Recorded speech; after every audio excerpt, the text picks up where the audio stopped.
Hello, hello, hello, everybody, and welcome to my session entitled Starting Your Year Off Right, uh, Setting You and Your Students Up for Success. My name is Jessica Fain, and I am the band director at Bluff Middle School here in Ascension Parish in Baton Rouge, Louisiana, and I teach sixth through eighth grade band there. I know that some of us might have already started school, some of us might have not started school, but I wanted to let you know that I'm starting my 12th year this year. And even though I guess you would consider me a seasoned director, I still get as nervous as those sixth grade babies when they start coming into school. Every single year I start that way. So I'm here today to share with you some tools that I have used over the years in hopes that it will help you set up your year for success. But I wanted to let you know a couple things. This clinic is going to be geared more towards the first and second year middle school teacher. However, as you know, any clinic that you attend can serve as a refresher, and it can be extremely beneficial for all of us. So as I'm going through this clinic, I'm going to be discussing and giving ideas and things that are necessary that I feel that help you set up for a successful first day of school. But I want you to keep in mind that just what works for me may not work for you, and that's okay. You've got to make it adapt for what works best for you. So just like any good teacher, we start off every single lesson with an objective. So I want to go over my objectives for this session today. So the first thing that we want to do, I want to be able to identify the critical components that are necessary to start your year off right. I want to establish clear and concise classroom procedures and expectations. Develop a strong classroom management plan that is supported by your procedures and expectations. Create a first day of school agenda that will establish a strong foundation for your program. Explore additional components that are vital to the continued success of your program. And for me, the most important one is how to focus on you, because ultimately we're the people standing in front of the room. And if I learned anything over the last year, and hopefully you too, I learned that it's really important that you take care of yourself. So those are the objectives that we're going to cover for today's for what we're going to be covering in this presentation. And I want to keep that in mind because at the end, I want to make sure that you feel confident in all of those objectives. So the ultimate goal, again, is to give you the guidelines to help you feel more confident going into the first day and weeks of school. Before we begin, I want to let you know that every teacher should read the book or purchase and read the book, The First Days of School on How to Be an Effective Teacher by Harry and Rosemary Wong. I really wish I would have had that book when I first started teaching, because after going through that book and reading, I realized there's so much information in that book that can make you so successful and feel confident. It has so many great tools that you can utilize in your classroom. So I'm actually, in my presentation today, going to be referencing a lot of the things from that book. So I strongly encourage you, if you have not read that book, go ahead and get it. The first thing that I want to cover with you are things that Harry Wong says that make you an effective teacher. An effective teacher, there are three things that he says. Number one, you exhibit positive expectations for all students. You establish good classroom management techniques, and you design lessons for student mastery. With these three things in mind, I have set up my presentation to guide you on how to set up your first day and weeks of school to be an effective and successful for you and your students. However, we can't begin with just the first day of school. Just like any good vacation, you have to plan prior to the trip to make sure that you have everything that you need. So we're going to begin with prior to the first day of school. So Harry Wong states, students want a safe, predictable, and nurturing environment, one that is reliable and consistent. So what does that environment look like? That environment is setting up your classroom. So before you go to school, and if you're anything, and I think all band directors are really good about making sure that their space is ready for the students that come in. We have so many elements that are involved to that. So setting up your classroom, how do you set up your classroom? You imagine yourself as a student in the room. How does your classroom flow? Create a flow that maximizes rehearsal time and minimizes distractions. You all know we have enough distractions. We have noisemakers in their hands. So the last thing we want to do is to maximize those distractions. So we need to make sure that flow really, really is very important, and it's very thought out in order to minimize those distractions. Where will they keep their instruments? Where do their backpacks and instrument cases go? Where will the students sit on the first day? This is different for everybody. Everybody handles it different. And I've tried it. I'm sure we've all tried it multiple different ways, but it's important that you keep in mind on where those students are going to sit on the first day and that you have a plan for that. Where should you stay so that you can see all of the students and that they can see you? You know, when I first started teaching, I never really thought about how important that was until I got those students in front of me and I was like, oh my goodness, they're all over. I've got to make sure that I'm in a good space so that everybody can see me. The next thing you need to do, and if you were here right before the presentation, you've got to make sure to check that all your technology works. I was talking to a teacher who I was mentoring last year, and she called me after her first day and she said, oh my gosh, all of my technology. She said, I had everything planned for my technology to work and it all went out on the first day. She said, I had to come up with something on the spot. And I laughed because we've all been there. We've all been there where we want to implement some type of technology in our classroom and it fails. If you're a high school director and you're in here and you've incorporated technology into your marching band show, you know all too well how that really does affect your show if it does not work. So you have to have a backup plan. You need to rehearse what that backup plan looks like because it's imperative to make sure that the flow of the classroom works. So again, check to ensure that all of your technology works. Have a plan for where your students are going to sit. I referenced this earlier, but I wanted to talk a little bit about this right here. When I started teaching, I left college. My last experience aside from student teaching was being in my own classroom growing up in high school. And we set in arcs, it's concert band. And as a middle school teacher, it's imperative that we set up our students in a way that we can minimize, again, the distractions and also make sure that those students are, they're focused on you. And sometimes those concert arcs, it's great for concert band, but what it does, it can encourage those students to have conversations, and it's kind of uncomfortable because it's not traditional to what they're used to. So what I do is I set up my rows as straight rows, and I have an aisle right down the middle so that my students, I can walk through easily and be able to reach all of those students. I always prepare a seating chart and line the students up outside of my room before we begin class. It's imperative that you, again, have a plan and you come prepared with those things because that's going to minimize the distractions when you're coming into your classroom. It's going to set the tone for your class right then because your students are going to say, wow, he or she's really, they're really prepared for today's class. And they want to know exactly what to do. Students are very nervous on that first day of school. So you got to set them up for success. So seating chart and know where your students, have a plan for where your students are going to sit. Also, side note, I have found, especially in a middle school setting, it's not, even though that you feel like it would be best for the students just to say, hey, come in, have a seat, wherever you'd like. That doesn't set up things well. So make sure to always have a plan. Have everything copied that you're going to use and you're going to need for that day, wherever you need it before the first day, ready to go. So make sure you have everything copied. And everybody's going to be making copies right before school starts. So I recommend getting that done, taken care of soon. Make sure you have a visible clock in your room to keep track of time. And I say that, and I want to cover this for a second. We are attached to our cell phones. We have our cell phones and we're attached to them.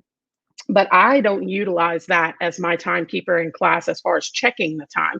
I do use it as an alarm to give me a 3-minute window of this is when I should start closing down, giving my closing remarks and giving students the time to clean their instruments.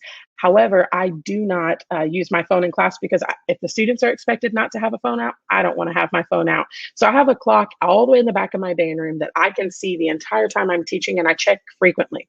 If you do not have that, have a student, assign a timekeeper. Kids love to have jobs. So find somebody that say, hey, is there anybody in here who might have their cell phone if your campus allows for that? And allow for that student to have that responsibility. I always say you can have it on your stand behind your binder, facing the opposite direction, so that they can be your timekeeper, or they can set the alarm for you. I have found over my time of teaching that my best years, the best start to my school years, is because I've had a plan. And not only that, but I have a first day of school script. And again, when I said that it's super important that you read The First Days of School by Harry Wong, I wish I would have read that. because he already has those scripts in the book for you, he and his wife. I didn't have that. I had to type up my own. And over the years, of course, you can adapt that, but it's already there done for you. You can never put too much on this script. If you are in this presentation today and you're a first year teacher and you just finished student teaching, first of all, congratulations and welcome. But think back to your lesson plans that you had to submit, and you had to be very detailed in every single process. That's what you need to think when you're creating the script, because you want to make sure that you have as much notated on there so that you're covering all the things that you need to cover. I suggest having a binder that you can put the script in. I always put that script in that first open pocket of the binder so that I can see it right on my stand. And then on the back cover, I have a school schedule just in case something happens or maybe my alarm didn't go off, so that I can have that as a reference. And inside that binder, those are materials that I use, but I utilize my seating charts in there for each class, and my roll. My roll is in there as well. These next few things that I'm going to cover are very important to the overall structure in your classroom. I realized that in my first few years as a band director, I struggled with discipline and structure. And I think that's common for a lot of first year teachers, especially if we don't plan. But after talking with other directors, I realized that my problems were a result of the fact that I did not plan for my classroom management, my procedures, and my expectations. And the reason is because we think that that's natural. Like, well, we know how to do it, so that should just happen. But it's really important that you do that. I didn't even think about how those things are those things as much as I did about what music I was going to be playing at the football games and how many chairs I needed to have out, where the stands were going to go. I was thinking about my space, but not really about all the other aspects, especially procedures and expectation. When I finally sat down and planned out my expectations and procedures, I quickly realized that my classroom management was no longer an issue.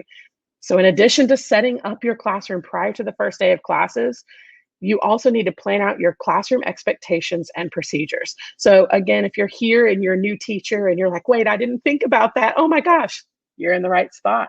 I've done some of this for you. So I'm going to present some of these things to you today. Utilize what works for you, and maybe it'll get those gears rolling so that you can say, oh, okay, I like that, but I don't like that, and I want to incorporate something else. Expectations and procedures are specific to you and what you want your classroom to look like. So classroom expectations, what are those? Expectations are, in this band program, we expect certain behaviors. And these are the life lessons that we teach our students. And you know, as a music educator, those life lessons come straight from our classroom, and we're so impactful. So I want to cover some of my classroom expectations for you. How do you create classroom expectations? I want you to think about that. How would you create your classroom expectations? Well, I want you to think about, what do you expect out of your students? We all know that band students are the best kids in the school, and they are always held to a very high standard. So I want you to think back to your band director that you had, or your choir director, or your orchestra director, and how they impacted the success of the program. What expectations did they have for you? Use those experience, couple them with what your philosophy is as an educator on what you want your program to look like, to develop your expectations. So here's a few of my classroom expectations. And these vary, I don't want to say they're pretty consistent for me, but they can vary year to year. I just switched to a new school last year, so some of mine were a little bit different. So my expectations are, I want you to respect yourself, your peers, your teacher, your instrument, and the band room, orchestra room, or choir room. It's super important that you respect those things. Be on time. I think the old saying is, to be on time, or to be early is to be on time. To be on time is to be late. If you've heard it, you're definitely in a music program. But this means, for me, what be on time means, and explaining this to my students, I want you to be in your seat with your materials on your stand, instrument out, and I want you to be, for me, fingering through something. You should be actively doing something before class so that I'm getting my things done. I'm checking roll. I'm getting any of the materials where they need to be to make sure they're in the right spot. But those students are actively engaged in something. My other expectation is to be prepared. And this is so easy. And a lot of people go straight to, when you say being prepared for my class, meaning practicing ahead of time. That's not what I'm looking at. When I say be prepared, I want you to have the correct materials each day. Again, if you're a middle school director, dear Lord, if they come with all of their materials, we're like, yeah, because every day it's something new. Be a good listener and a good audience member. It's so important that those students know that they're not only there to participate in the class, but when other things are going on, they have to listen. They have to be a good audience member. Cheer on your people. The last one, and for me, the most important one, is be kind, be accepting, and be encouraging to all members of our band. Now, when you think about the classroom expectations, you really want to keep them and under 5 to 6. Most people say 4 classroom expectations is what you want. So you don't want to be too lengthy, and they need to be direct and to the point. Students need to be able to grasp them and implement them instantly. But your expectation sets the culture and the tone in your classroom. Keep a list of what your expectations are, post them in your classroom, make sure that your students can see them, review them all of the time, all throughout the year. Anytime you're in class and you tell the students to respect your peers as one of yours, when something happens and someone is encouraging someone, you say, look, we're doing our expectations. I expect you to respect your peer, and I expect you to be encouraging. And you can make adjustments as you progress through your career to be able to adjust them to the classroom that you have. Clear expectations create an effective environment for learning, which will result in a successful classroom. So the next thing that you really need to cover is classroom procedures. And I talked earlier about this prior to the first day. I want you to be thinking about how the process of a student, what this looks like in our classroom. So classroom procedures are how we do what we do. To think about these things, you have to really imagine yourself as a student in your classroom. It is vital that you really consider every single detail and explain the procedure for that. It may seem tedious and in some cases very redundant, but I can promise you that if you take the time and effort to really break things down and you hold your students accountable to those procedures, your class will run so smoothly. And the one thing that we have to get out of our mind, and I said this a little bit earlier, is you can't just assume that those kids will know, because, even if they're 7th or 8th graders in your program, or the 10th, 11th, 12th graders in your program, or they're your 5th graders and you had them as 4th graders last year, they should already know those procedures. Man, they've done a lot. They've forgotten those things. So it's important that you cover them. You can't just expect that. You've got to repeat them every single year. I'm sure that you've been in a classroom where it is absolutely clear that the students have no idea what the procedures are. And you know what that classroom looks like. I'm sure you can think about that right now, what that classroom, the teacher looks extremely stressed, or if they thrive in a type B environment, then they're thriving, but they're stressed. There's no structure to the class. And then the students, they know those classrooms, and in the beginning, they may like them, but over the course of the year, they don't. We have a concert coming up. We don't have time to not have procedures. And with that being said, here are some procedures that you should consider. And when I say consider, I'm going to give you some procedures that I use. They may not be the same for you, but I'm thinking about, again, as the student is coming in the classroom, what those procedures are going to look like. The first thing you want to cover is being on time for class. And I put on time in quotes. I know that each school runs differently as far as, the bell in between classes and what that looks like. For me, I tell my students that being on time for class means that they're in their seat, and not just in their seat, because a kid, they'll buck that. If you say, well, I just want you to be in your seat. No, you got to be clear. I want you to be in your seat. You need to have your instrument out in your hand. You need to have the materials where they need to be, music on the stand, and you need to be looking at my agenda and doing what I've asked you to do while I'm working on getting roll taken care of. I also set a timer, and I'll start at the beginning of the school year with a timer, but as time progresses, I quit using that because the students understand this is my expectation for you to be on time. So I go back to my expectation, and the students understand that. Being on time and clearly defining what on time looks like for you starts your class off successfully, which is going to, it makes you an effective teacher because you're able to get more done. So clearly define being on time for class. Another procedure, entering and exiting the band room or the choir room or the orchestra room. What does that look like in your classroom? How do you enter and exit the building? That's specifically up to you. For me, I want my students, as they're getting their instruments, I have my path into my classroom is very well laid out. So when my students are getting their instruments, I want them to continue their conversations. Continue those. As you're coming to your chair, I want you to come into a quiet band hall. And that's just it's an environment that I work best in, and I know that that creates a focused environment. So my students, as they enter the classroom, I want them to be quiet. I want them to be engaged in what's on the board, the agenda that I have presented for them. And then as they exit the classroom, when we leave the classroom, I want them to exit safely, comfortably, so they know that they're not coming through the row or through the front, all the way to the front. They exit out through the sides of the rows. Nobody can just walk through the set. And I tell them which doors they can enter and which doors they can exit from. I even go as far as we have a door in my band room that they did not put a slow release lever on it. I go as far as to say that's the door that we don't slam. So if you're entering or exiting that door, you got to make sure that you close it quietly.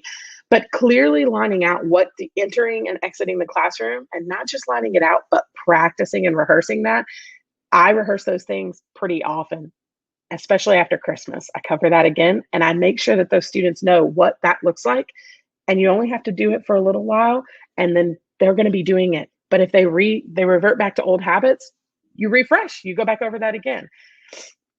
Excuse me. The next procedure I cover is their classroom materials. And this is so important. And when we think of classroom materials, we think of their backpack for me and their instruments. So where do their backpacks and instrument cases go? This is so often overlooked, and it's overlooked just because when we're getting ready for school, especially if you're a young director, you forget to think about that process specifically because you're thinking about the student, but I guess we sometimes can forget about those things. So where do their backpacks and their instrument cases go?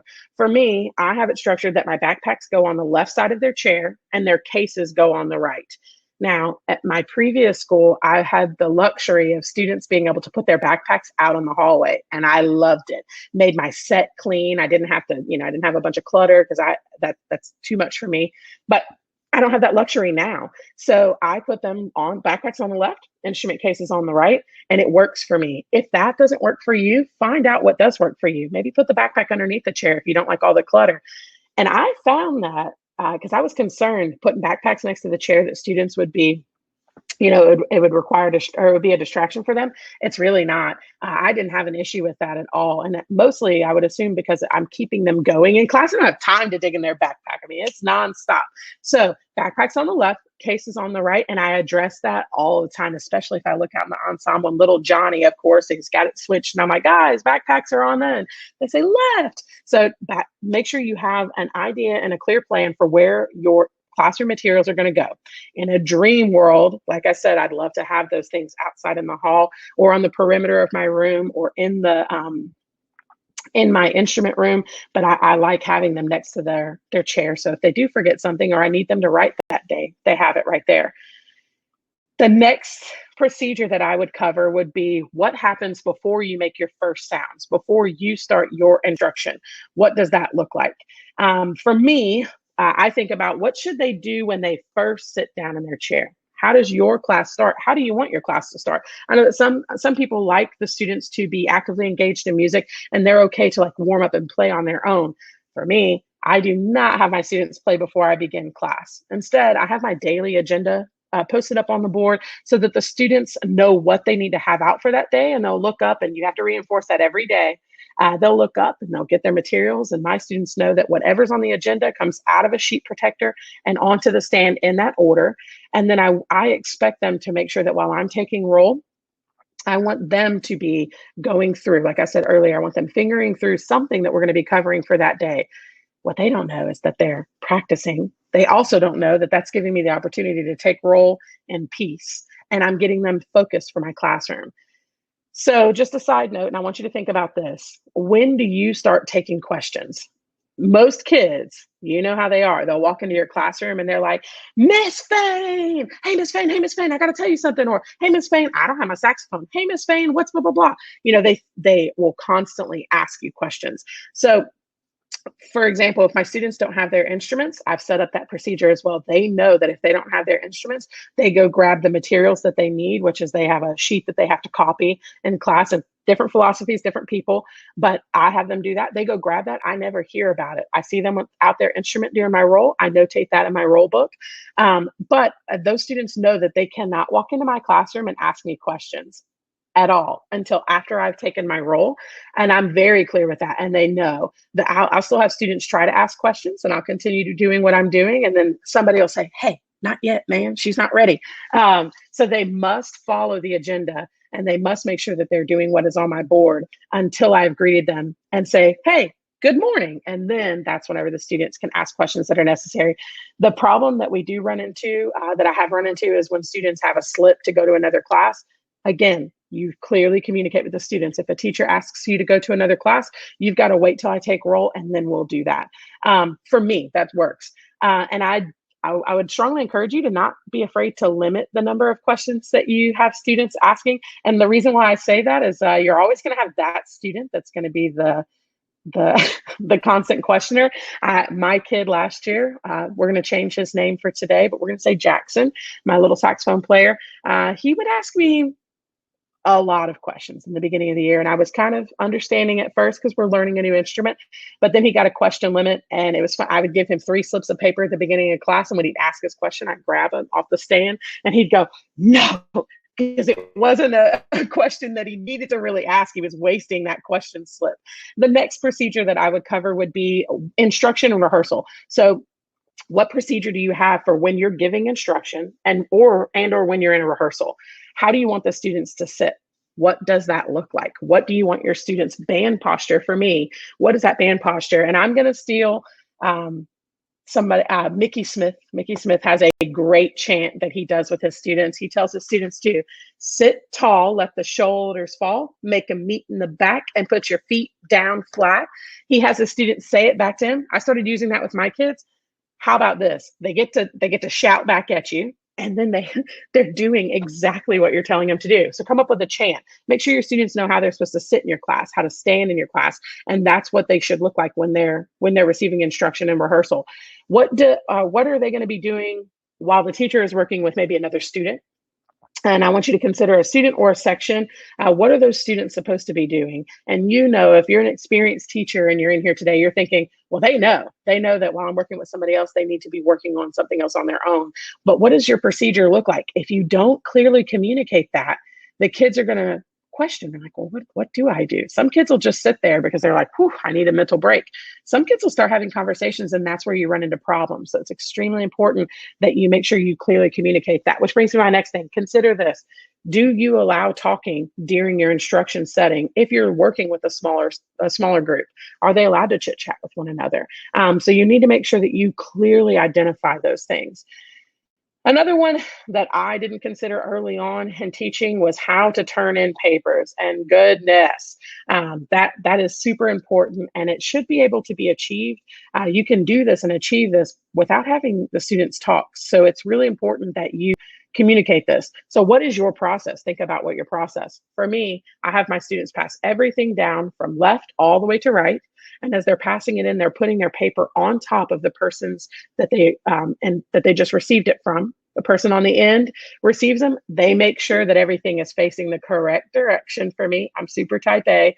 And then they pass the end of the rows, pass them up to the front. The person in the front grabs them, puts them in the box where they're supposed to go. I never touch any of that. I put that into my students' hands so that they have ownership in the classroom. And all I say is, hey, I need to pass this in. I teach it the first few times. And then after I've taught that, the kids are killing it. They're doing it without me asking. And they know what that procedure looks like. The next thing, another procedure to consider would be your chairs and your stands. Your chairs, your stands, or what you want those things to look like. If you're in a choir setting and your classroom is used for other things and you have your risers out, what do those look like? What is the procedure for that? So where do the stands go at the end of class? I have my students push their stands down and push them up against the chair in front of them. I talk about that a lot in the beginning. I'll say stands down, push them up against the chair in front of you. And then eventually I don't have to say that at all. I just do this at the end of class. They do it and they know exactly what to do. But I make them do that for me because student safety is super important. If those stands are up against the chairs in front of them, they're walking down an aisle now through the pathway through to get out the way I expect them to get out of my classroom or exit my classroom. It's student safety is important. No one has time to fill out an accident report. And if you're in a middle school classroom, those kids are accident reports waiting to happen because they literally will trip over anything. So make sure to get a procedure for what your stands, what the students are supposed to do with their stands. Do your students need to fix their chairs at the end of class? I have a 3-minute alarm that goes off before class is going to end. So I make sure that they know what my expectation is for the chairs. I like them to be neat as they exit class because I'm extremely detail oriented. And those students end up becoming detail oriented. You'll see them get picky. They're like, hey, you didn't fix your chair at the end. So student ownership of your program. Do they need to rack chairs and stands at the end of class? So you need to have a procedure of what that looks like. I recommend assign someone a job, assign students jobs to be able to complete those tasks for you. Those kids will beat each other up to be the person that's on the equipment crew because they feel super strong, and then they get to serve the band program. And we're creating little band students and choir students and orchestra students that want to serve our classrooms. And for me, this one as a band person, we need to have a procedure for how to empty your spit valves. And I know we just went through a COVID year and we had to alter things. I say we just went, we're still going through that. You need to consider this. What is that going to look like in your classroom? Some people have tile floors, some people have carpet. I'm fortunate, I have carpet, but there still needs to be a process for what that looks like. So make sure that you clearly communicate that. The last one that I think we should cover is going to be restroom procedures. If a student needs to go to the restroom, what is your policy? Some directors use, they'll allow their students to get up and go to the restroom at the beginning. Some people have to go in between classes. My school requires that my students use the restroom during their elective period. So what I utilize is at the beginning of class, after they get set up and they've got their agenda, I'll do a focus activity with them, and then I'll allow the students to go to the restroom. I train them my expectation, what that procedure looks like, how I want them to exit and go into the restroom, how they come back into the classroom. I've always treated students like adults, and I find that it works for me. The students, if they see a female student that has gone to the restroom, that means that chair's empty. Another female student can't go until that student comes back. I rarely have students take advantage of this. And if they do, I'll address that specifically. But the other day I was watching a video and I found out that teachers utilize a 2-finger policy where if a kid raises their hand and puts 2 fingers in the air, it's a nonverbal cue and you can just look at them and nod and they can go to the restroom. I think those are both great things, but figure out what the restroom procedures look like for you. Remember, you have to develop things to fit your classroom. What may work in my classroom and for my personality may not work for you. So do what is best for you and your students. I strongly suggest making a PowerPoint presentation to cover these things at the beginning of the school year. I do that. I utilize that in my classroom at the beginning of the year. It keeps me accountable to be able to see that on the screen and put those things into practice. So after you've went over them, put them immediately into practice. Just as you would rehearse a piece of music, you should rehearse these procedures. Once you have created that presentation, you can alter it year to year. So your classroom expectations and your procedures directly coincide and affect how your classroom management is going to look. So the most profound word in the war on discipline is consistency. So you have to be consistent about these things. So I want to share something with you that I've read in Habits of a Successful Middle School Band Director. Another great book that they have a whole habit series that I'll cover later, but it's a great tool. I loved reading it. So I'm going to share this with you. It is important to understand that when it comes to classroom management and rapport with your students, you are not to be there. You're not there to be their friend. You do not have to be liked. You only have to be respected. The truth is that if you show some tough love and give students boundaries, it may be the most love and attention that they get in their young lives. Because you care, they will love you back. The idea that you need to be their best buddy, it's going to be short-lived at best. We don't base our opinion of ourselves from folks ages 10 through 13.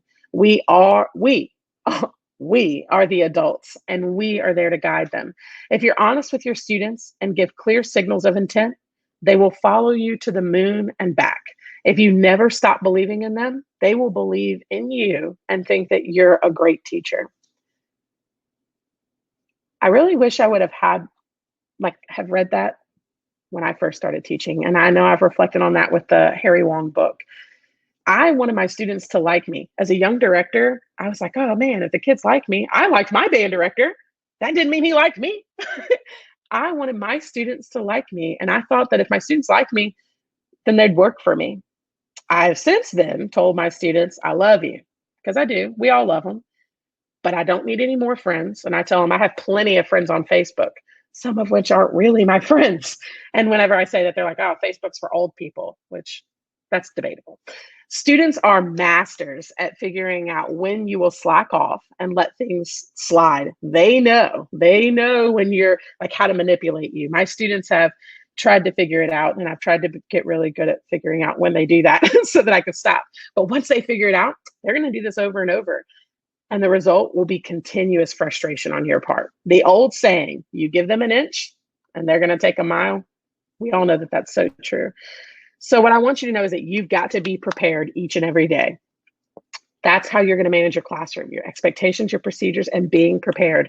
Know that things will not always go as planned. If you're walking in with your lesson plan and you're like, yeah, today's going to be a great day, that's the day that they're going to tell you that you've got to take your kids to the cafeteria because there's a presentation and you didn't know about it. You've got to make sure that you know that things are not going to go as planned. Some days you're probably going to have to push your stands down or have the students sit and just have a talk. And I cannot tell you how beneficial those moments are. We in our mind know we have a concert coming up. We ain't got time for that. Yes, you do. It's about building a relationship with those students. And we all need those days. We have those days where we just need to take a break. Once I set my clear and concise expectations and procedures, once I did that, my classroom management became effortless. I put all of those tools in their hands and they did it for me. I've always had administrators and teachers coming into my room to observe my classroom management. When I was at my previous school, my administrator, the first time they observed me, they said, they were doing the walkthroughs with the core teachers where people had to come and observe classrooms. They're like, they're coming into your classroom, because the teachers would be blown away. When those teachers came in, they'd be blown away that some of their biggest troublemakers in their classes were the best behaved students in our room. And I'm sure that's true for you as well. I want you to consider these things. Students truly like well-managed classes. Think about yourself as a student. My favorite classes weren't the ones where I knew that the teacher didn't have anything planned and just kind of let us sit there. We like structure because because they know that there's no need for you to enforce rules and the focus is truly on learning. Additionally, you need to keep in mind that Rome was not built in a day. Know that it's going to take time to establish and maintain those clear routines. Your success during the entire school year is determined by what you do in the first days of the school year. And I want you to think about that and keep that in mind. What you do in the beginning of the school year impacts your whole year. And I'm going to share a quick story with you for just a second. I started again in a program last year, a brand new school. And, when I started off the beginning of the school year, I think we were all in the same boat. Yeah, it's COVID year. Amongst the COVID year and the new procedures that were ever changing, I was going into a brand new building, which meant getting all kinds of other things set up. So my first days of school, I was struggling with the balance of getting those things ready and making connections with my students who are now wearing masks, who I do feel as though that did inhibit them and my ability to make connections with students. I struggled more than I had ever struggled in every year that I've ever taught. Struggled with that. I've done presentations on motivating and encouraging students. I struggled with that because in the beginning, when I set my precedents at the beginning, I did not spend time on my procedures, my expectations. And if I'm being really honest with myself, after I've reflected, I was spending more time worrying about those students and if they liked me. I was trying to get them to like who I was as a director and make them feel like I was worthy of their time. And looking back, if I set procedures and expectations in a positive way and establish and put those things in their hands, I think my year last year would have been a lot different in regards to connecting with students. So I cannot tell you how important it is that you absolutely cover those things. The first day of school, a couple things that you need to consider when developing a lesson plan. Your lesson should be simple, structured, and engaging because we just covered prior to the school year, and now we're covering the first day. You should always create a positive and safe environment for your students. So I'm going to provide you with a sample lesson plan that I will be using for my first day of school. Remember that this is something that I'm going to do and that I might have done in the past. You can adapt it however you see fit.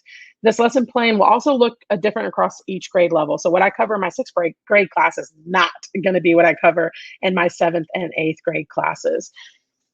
My first day agenda is going to look like this. I'm going to have a focus activity for my students that we're going to complete as they come into the classroom. This can happen before or after I've introduced myself or set the culture in the classroom. It can be something simple. It can be a getting to know you activity on their stand, or it can be a worksheet that you put on their stand. Some things to consider if you're looking for ideas on how to get a focus activity.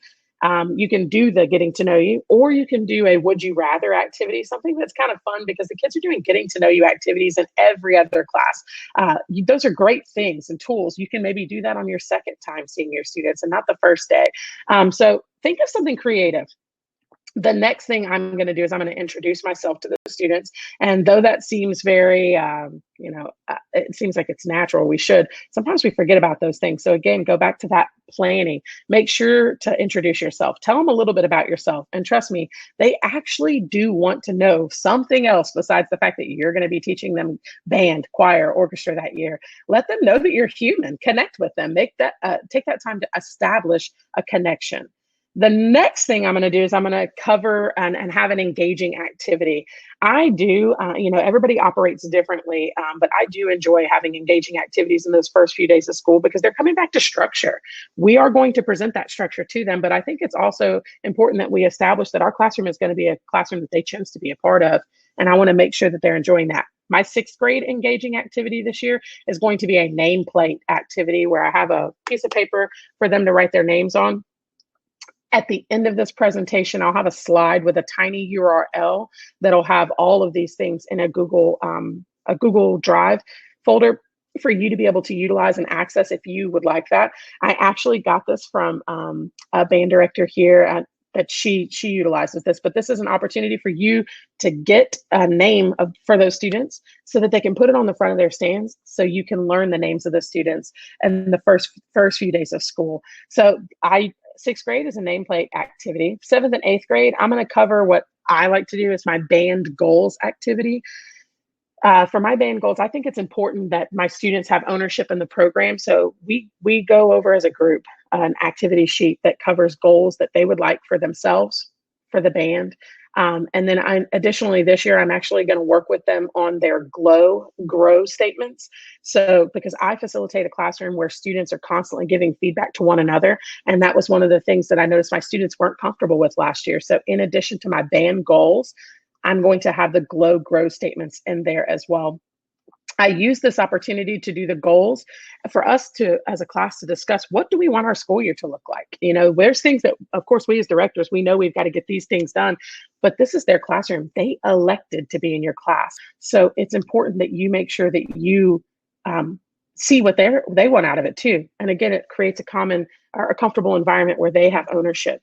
Cover your expectations and procedures. We already did this early on. Again, just a refresher, use your PowerPoint. Do not feel like you have to cover all of those things in one class period at the same time. Read the room. If your kids' eyes are glazed over, stop, move on, mix it up, make a joke, do something, but don't cover it all at one time or you're going to see them drift off, especially middle school students. They haven't been up that early in a long time. You will need to go over these for the first few, you ready for this? First few weeks. Make sure to cover them, especially in 6th and 7th grade classes. And you might be asking yourself, well, Jessica, why 7th grade classes? Have you ever met a 7th grader? They're just a much taller version than a 6th grader and a heck of a lot more moody. 6th graders, little precious things. They're just so excited about everything. 7th graders are like, been here, done that. They're kind of like 10th graders. Right? So you're also going to need to refresh the classroom procedures and expectations after Christmas break as well. Use activities to allow students to model the behaviors that you're covering, those expectations, and reinforce them right then while you're doing those activities. Do not rush through these things. Do not. Take your time, be patient, but again, read the room. Make sure you're keeping the students engaged while covering these items. The next thing is, of course, your instruction. What instruction are you going to cover in the first day of school? My students will not have their instruments on the first day of school, so I plan for that and I know what I need to do and I think about the time that I have. So I'm going to be making suggestions for lessons that will and will not have instruments. In sixth grade, we're going to rehearse how to come in and out of the room. We're going to teach my band posture. So we'll do the chant, the Mickey Smith chant, because it definitely works. We're going to do a find the beat activity. I'm not fortunate to have elementary music at my feeder schools, so I do a find the beat activity. If you're not familiar with that, and just so that you can kind of get the kids excited about it, I play TikTok songs that are clean versions. And by the way, if you have Spotify, you can go to Spotify and look up, there's several teachers that have already done the work for us, and download a TikTok playlist, and I'll have the kids put their hands on their legs and I'll put on a song and I'll teach them how to find the beat. And so we'll do some exercises with that. I'll talk to them about the band walk, about how cool it is like to be in the band and how we have a special walk. What they don't know is that I'm tricking them. I'm teaching them the band walk so that they get to my class quicker. It's also how to teach them to not get yelled at for running to class. Remember Jackson, the saxophone boy? Once I taught him that, he was like, bro, I never have to run again. I was like, really? Yeah, you're right. And if time permits with those sixth graders, I'm going to introduce at that time what a quarter note looks like. And I'll have them find the beat with the songs. If I can get to this far, which probably not, I'll even like erase some of the quarter notes and let them find that beat and then teach them from there. That is what my sixth grade class will look like in that moment. And I always just encourage you to plan more especially if you're a young director, plan more than what you think you're going to plan. You never know what you're going to be able to get through quicker. If I have my seventh and eighth grade students, if they have instruments, so this is for those of you that will have instruments, just be mindful that your students haven't played together in quite some time. And like us, they needed a break from the past year that we just experienced. So your goal is ultimately to build confidence. Focus on full band warm-ups. And if you're looking for a good full band warm-up, think about John McAllister's. If you've never heard of his warm-ups, go check him out online, John McAllister. He has tracks that you can play along with them. And try in your first few days not to isolate any individuals. You just want to build confidence in those students. I'll bring out rhythm sheets. We're going to focus on one note to build confidence and, of course, get their faces back. Unison lines to assess student achievement and build success. And I'm going to end my class, we're playing, we're going to end on something fun. So I'm going to teach them something by rote so that we can get that, or pass out a piece of a football stand tune for me. If we're not using instruments, I'm going to do a team building game. Any of the team building games that I'm going to be using are going to be in that tiny URL that I'll be giving you at the end. And I'm sure if you haven't been in PD, they do the icebreaker activities. I have some in that file that are introvert and extrovert. One of the ones I'm going to be using this year is a puzzle activity. I have that listed, and that's one that I can facilitate with my students to create leaders. So I'm going to be doing my puzzle activity. If you need more information on what that looks like, again, it's going to be in that tiny URL. So several activities that you can utilize in that. Then with those students without instruments, I'm going to go back and do the find the beat thing with them to get them, their blood pumping. And then we're going to do a music refresher. If you're not familiar with using Kahoot, I strongly encourage to use Kahoot. There's been a lot of, if you're one-to-one, I'm one-to-one. So my students will do Kahoot games. If you're not one-to-one, exit ticket at the end of class so that you can see what kind of theory refresher stuff that you've covered and what they might need more to recover. After those first few days, the next few weeks are super important. They need to be simple, structured, and engaging. You need to create a positive and safe environment for those students. You need to continue to rehearse and reinforce your expectations and your procedures. Additional things, learn their names. Try to learn their names within the first 2 days of classes. You have no idea how much that impresses those students whenever they can come in and you're like, yeah, my teacher remembered my name, because not every teacher can. Earn their respect. Make sure that you earn their respect in that first or by the second week of school, that you've got their respect. It is my goal to get their respect by the first week. And I do that through setting my classroom expectations and procedures. Assigning instruments, have a plan, have a process. Communication with parents. I try to communicate by the end of the first week with at least 5 parents from each class by making a phone call, not just shooting an email, by calling them and letting them know how excited I am to have their kids in my classroom. A phone call goes so much further than an email, because the fact that you took the time to make personal contact makes a huge difference. Set up a band parent meeting or a choir parent meeting or an orchestra parent meeting. And guys and girls, we live in a virtual age. You can do it from your house. Have a virtual band parent meeting. Respect their time.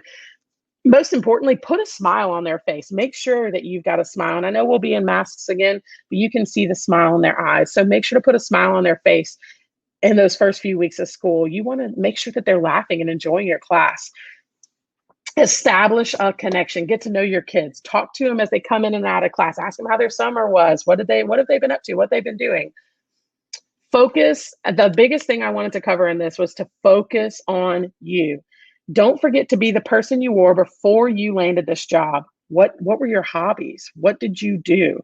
You have to know that you've got to leave your work at work.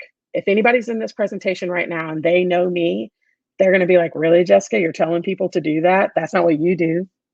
It used to be not what I did. I've learned a lot about myself and I value my time. So leave your work at work. It'll be there the next day. Find a mentor. LMEA has a great program right now where they're getting mentors for mentees. So find a mentor. If you need to be mentored, go to the LMEA website and get signed up to be a mentor or a mentee, and we will get somebody to mentor you. It's important that you have that, somebody that you can feel confident talking to. Reflect.